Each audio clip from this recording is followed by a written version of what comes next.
Bonjour et bienvenue, voici notre tour d'horizon économique, géopolitique, sanitaire et boursier. Nous sommes le mercredi 6 octobre et pour comprendre comment tourne la planète finance, c'est sur la bourse au quotidien et nulle part ailleurs.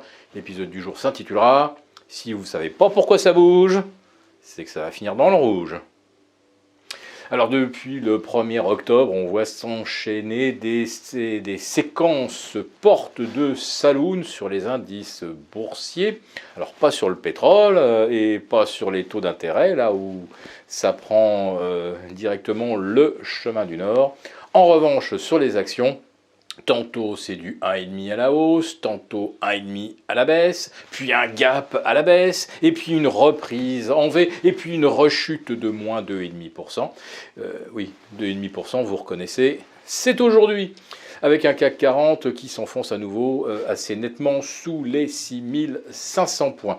Alors, vendredi dernier, on avait déjà fait une incursion sous les 6005 et même jusque vers 6004, et ça avait été un splendide piège, un bear trap.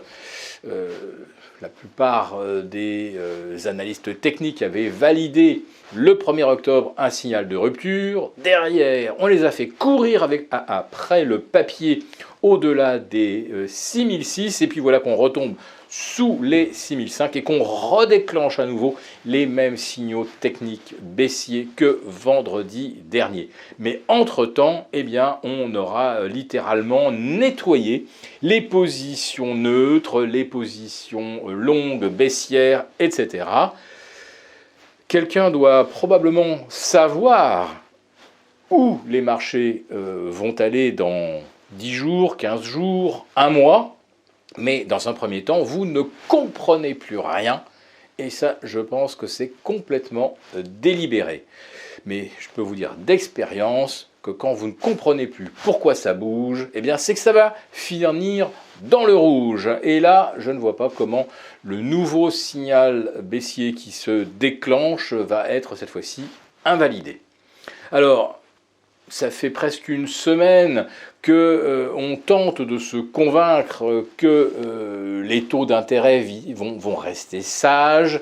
Le 10 ans américain évoluait le plus souvent d'ailleurs en dessous des 1,50 malgré un pétrole qui battait record sur record et encore des records depuis le mois d'octobre 2018 et maintenant même depuis le mois de juin 2014, parce qu'à 83,30, le baril de Brent est au plus haut maintenant depuis presque 7 ans, eh bien on tentait de se convaincre que les taux ne bougeraient pas.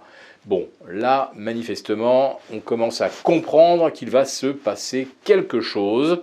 La question est de savoir à quel moment va se déclencher vraiment la vague de correction sur l'obligataire, parce que c'est ça qui nous secouera les marchés et peut-être même les politiques économiques pour 2022. Oui, les actions sont très chères, les valorisations sont dans la stratosphère, on est sur des expansions des multiples phénoménaux depuis mars 2020.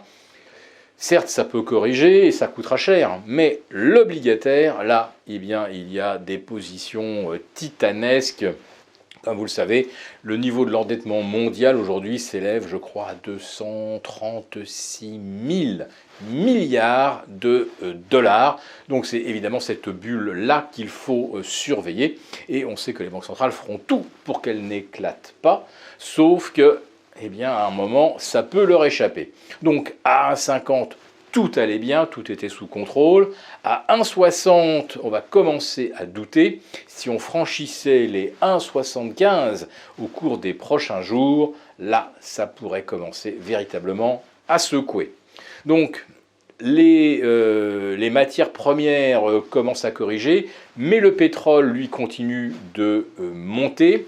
Et si le pétrole va bien à 85 $ sur le Brent et qu'on atteint les 83 sur le WTI, tout le monde aura bien compris que le scénario inflationniste qu'on nous disait transitoire ne le sera pas et que c'est la crédibilité des banques centrales qui, elle, devient d'un coup transitoire.